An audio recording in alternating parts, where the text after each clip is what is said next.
અમરેલી રાજુલાના નીંગળા ગામે પ્રેમ પ્રકરણ મામલે થયેલ હત્યાના આરોપીઓને પોલીસે ઝડપી લીધા। પ્રેમ પ્રકરણમાં પ્રેમી યુવકની માતાની થઈ હતી હત્યા।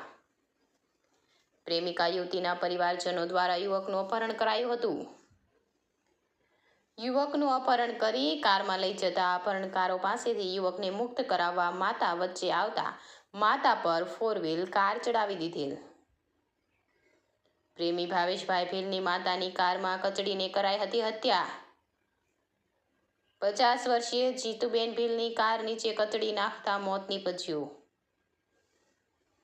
પ્રેમ પ્રકરણમાં નિર્દોષ માતાની થઈ હતી હત્યા। પીપાવાવ પોલીસે 9 શખ્સો સામે અપહરણ અને હત્યાનો ગુનો નોંધી તપાસ હાથ ધરી। હત્યા અને અપહરણના ગુનાના 3 મહિલા સહિત 7 આરોપીને પોલીસે ઝડપી પાડ્યા। અશોક મણવર, અમરેલી।